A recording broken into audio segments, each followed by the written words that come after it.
Welcome back to What It's Really Like to Be an Entrepreneur. I'm Vincent Lanci, speaker and author of the book Left for Dead, A Story of Redemption. Want to know what it's really like to be an entrepreneur? Well, you came to the right place. Whether you're already an entrepreneur or looking to start your journey tomorrow, or just someone who needs a little extra motivation to get through the day, this is the perfect podcast for you. This is the place where you will learn exactly what it's like in the world of entrepreneurship and hear authentic stories of entrepreneurs grinding on each episode. My goal for this podcast is to help you realize that giving up is never an option. If you missed the last episode, be sure to download it after you tune in today. Before I introduce my guest, I'll share another entrepreneurial story to inspire you all. This is one of the earliest forms of an entrepreneur in Henry Ford. Quite a great article called 5 Powerful Entrepreneurship Lessons from Henry Ford. Here's some highlights. Lesson number 1 was be so good at what you do that people think you invented it. Many credit him with creating the automobile, but he certainly did not. His story is definitely a testament to never giving up, as he did not invent Ford Motor Company until he was 40 years old. Be patient, believe, and never give up. Lesson 2 was failures or opportunities. I think we can all agree with this. 3 was be as strong behind the scenes as you are anywhere else. I think this is an important lesson to touch on with the rise of social media and the pretending that people tend to do to impress others. My advice to you all is just put your head down, worry about yourself, let the results speak for themselves. Lesson 4 out of 5 was do not be a show-off. I love this one because on a world tour he was on outside of America, he actually dressed informally because he didn't want to be bothered dressing up for people if they didn't know who he was. And last but not least, number 5, don't only be in business for the money. I love this because it applies directly to me as I left a high-paying job at a bank because I realized that although I had more money than I ever did, to be frank with you, I was as miserable as you can be. Hey, Jeffrey, what did you like most about Henry Ford's story? Henry Ford was very innovative and creative. I mean, he took the automobile industry to the whole new age. I mean, he started selling Model Ts and really pioneered making affordable automobiles for the American populace in the early 1900s. As a matter of fact, my father had a 1926 Model T telephone booth coupe when I was a child with wooden wheels, mint condition. Amazing. That voice you all just heard is the sound of today's guest. My guest in the show today is someone I met networking with on LinkedIn. As I was scouring the internet looking for great entrepreneurs, I came across this story, took a shot, DM'd him on LinkedIn, and here we are today. He has an incredible story of never giving up, and it's my pleasure to introduce Mr. Jeffery Combs. Jeffrey, thanks for joining the show. Thank you very much. It is my absolute privilege and pleasure to be here with you today. And I want to thank you for hosting this forum for people to really understand what is required to be and stay successful in free enterprise as an entrepreneur. Thank you so much for the kind words, Jeffrey. Would you mind please previewing a bit of your story before we touch on the big 5 today? Well, I'm a Midwestern boy originally from right between Omaha, Nebraska and Kansas City, Missouri. I've lived in California for the last 35 years, but I grew up in the Midwest, went to college in the Midwest, and also hit rock bottom in the Midwest and then hit rock bottom on the West Coast in Los Angeles. I have 33 years of sobriety and 14 years of being a drug addict and an alcoholic that led me to 9 months in jail and being homeless at one point in my life. Now, my story is really a story of redemption, comeback, and then being and staying conscious. So I assist my clients on the inner game of letting go, being and staying in a level of recovery so they can separate their feelings from the events that create their anxiety, fear, and doubt. Now, as a business owner, I had a few failures in my 20s as an addict. Then in my 30s were mostly devoted to recovery, sobriety while I started to build businesses. And then by the time I was 38 years old, I was a millionaire. Well, congratulations on that. And it's a true testament to believing yourself. I appreciate you sharing that with our listeners. It's time for the big 5, Jeffrey. On each episode, my guest and I go over these 5 questions to help everybody listening in what it's really like to be an entrepreneur. You ready to go? I'm ready. Awesome. When did you first realize that you weren't happy with what you're doing? You may have just touched on this, or that you needed a change. Please talk about your business life a bit. Well, first of all, at 4 years old, I knew I was in the wrong place. I felt like I had been displaced in the wrong family, in the wrong area of the world, and I knew that I was going to move to California. I had that awakening, and I knew that I didn't know when it was going to be, but I knew it was going to be in my 20s that I was going to move to California. And I also knew that I was never going to have a job long term. I went to college, got a college degree in radio and television, and once again, knew that I was not going to be a stockbroker, a financial planner, or wear a suit and tie. I knew that I was going to be a business owner, and I started pursuing that in my early teens and in my 20s. So I never really fit in to that corporate America, get in a car, drive back and forth, and commute to a job. I've always had the spirit of being self-reliant, self-sufficient, and learning how to be self-directed. So I knew it early. I wanted to be a major league athlete, baseball player, actor, entertainer, or business owner. So it was like, I'm not one of these people that had any aversion to selling, marketing, or branding. I don't have rejection and abandonment issues. It kept me from building businesses. I mean, I was in it to win it early. I love that myself also. I played baseball younger, played center field, batted leadoff due to my stature.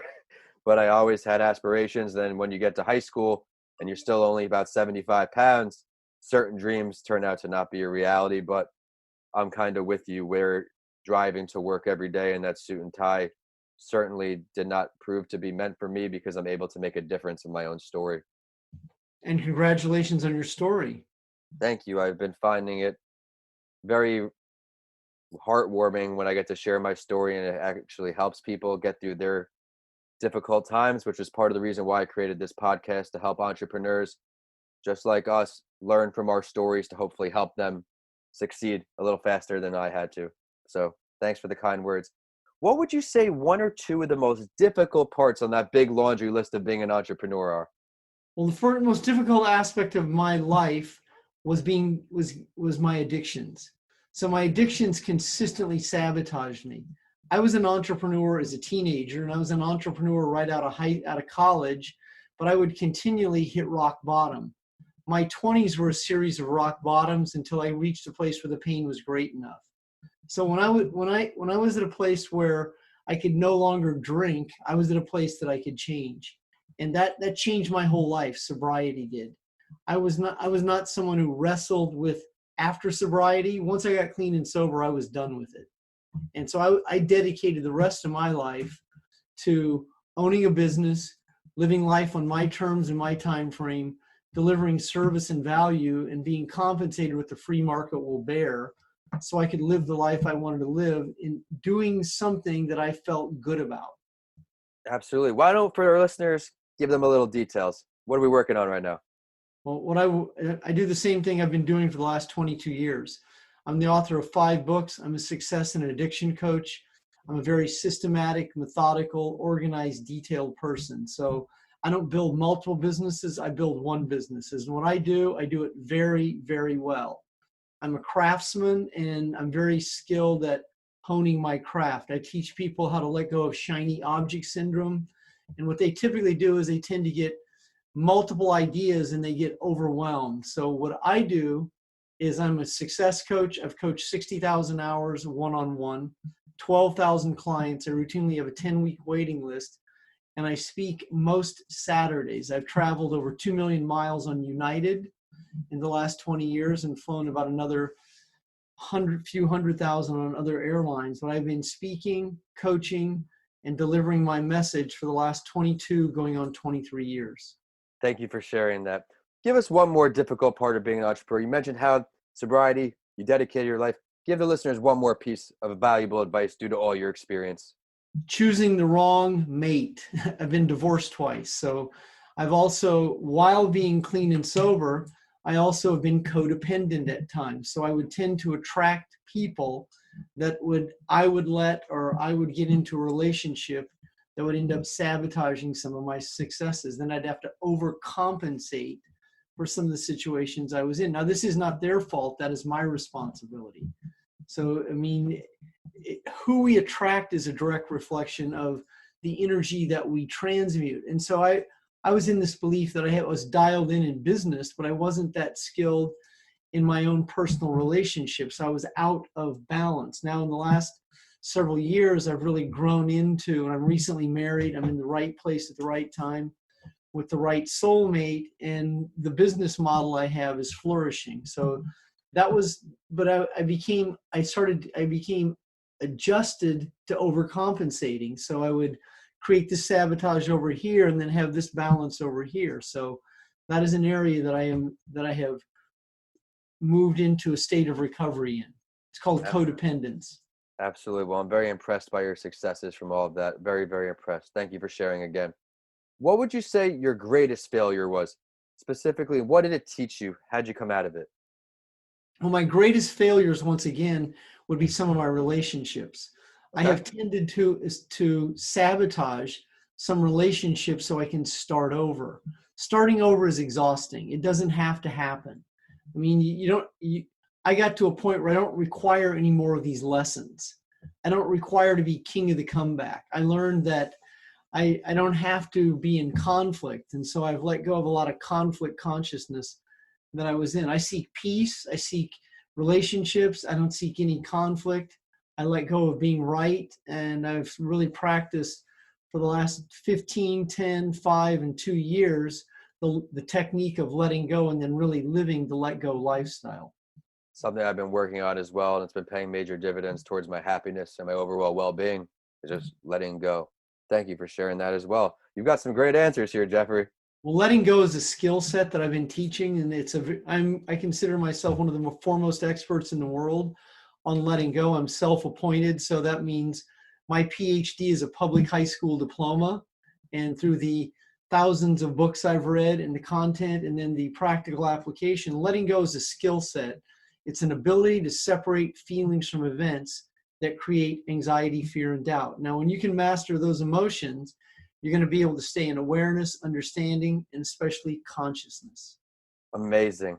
If you could choose to have a conversation to learn from any entrepreneur, dead or alive, who are we picking? What are we talking about? Well, I actually wouldn't want to have a conversation with an entrepreneur. I'd want to have a conversation with Joe Montana. Now, the reason I like Joe Montana is because Joe Montana epitomizes what I'm going to do. Joe Montana had a great career and he rode off into the sunset with no fanfare. He didn't become a sportscaster. He didn't coach a team. He didn't go through several divorces.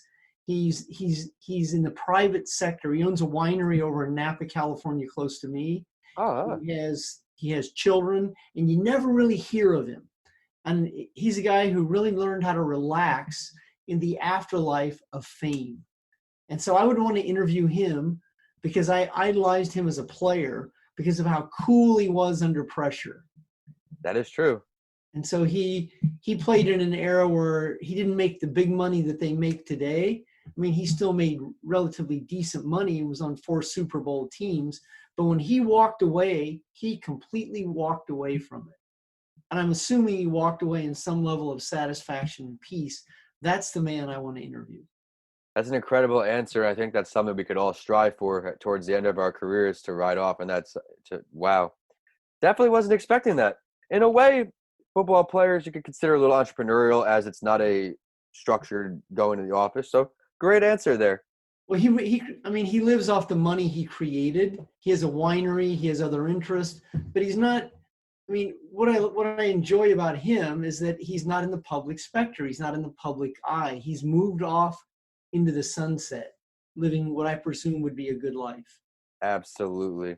Jeffrey, let's take a look into the future. 1 in 5 years. We'll start at 1. Where do you see yourself in these entrepreneurial endeavors? Maybe something new. 1 year from today, we'll start. I'll see myself with my ass in the chair at the same desk I'll be in this afternoon. I'm not a big goal setter out in the future. I don't have 5-year plans, 1-year plans. I have a 1-day plan. So where you'll find me in a year is with my ass in the same chair that I'll be in this afternoon. I have a 7-year plan, and in 7 years, I'm going to retire. I'll be 70 years old. I'll have paid my dues.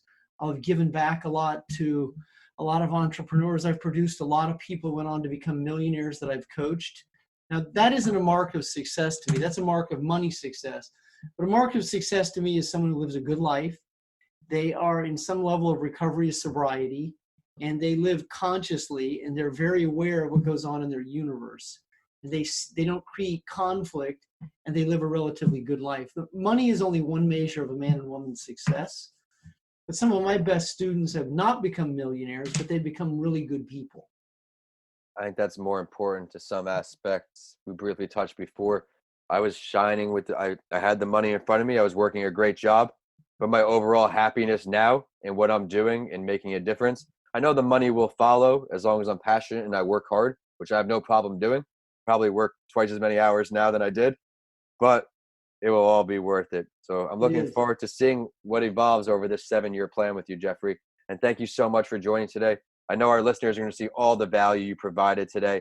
I truly enjoyed all of your personal stories, and I loved the Joe Montana example because of why you picked Joe Montana. I think it's something we can all strive for. But it's time for the last word, Jeffrey. Is there something that you could share with our listeners that we did not get a chance to touch on yet? Well, I will go back to a point that I would cover. So this is like the most valuable content I could assist anyone with. Practice the skill of letting go, because letting go allows you to let go of events and your ego that will sabotage you. So an ego in letting go is not arrogance or eccentricity. An ego is pain, suffering, anxiety, fear, and doubt. And as you begin to let go of events that you hold on to and people you give power to, then you're not the mind-body connection to those events anymore, which gives you peace. It gives you serenity. I coach people every day that ask me the same question: how do I? How do I? How do I? That real answer is, why don't you? So practice the skill of letting go. I wrote a book called The Breakthrough Factor, where I break down the mechanism of letting go. I cover it in a lot of my content on social media and on my website and places like that. But that's what I teach people, is the skill of letting go. It's a nice entrance to my next statement of please do share your social media, website, or ways for our listeners to get in touch with you or follow your journey. Thank you very much. I have a very simple following. I'm easy to follow on Instagram, Facebook, LinkedIn, Facebook fan pages, and Facebook groups. It's my name, Jeffery Combs, Jeff with an E, R-Y, E before the R. Jeffery Combs, just like combing your hair, with an S. And my website is www.goldenmastermind.com. Thank you very much for this forum to share on your entrepreneurial platform. I appreciate the kind words, and I appreciate you understanding why I'm choosing to do this podcast, because I do want to help people through our stories. Be sure to check his social media out, everybody. Jeffery Combs. Make sure you check out the show at Instagram on your favorite morning podcast, and on Twitter at Podcast by Lanci.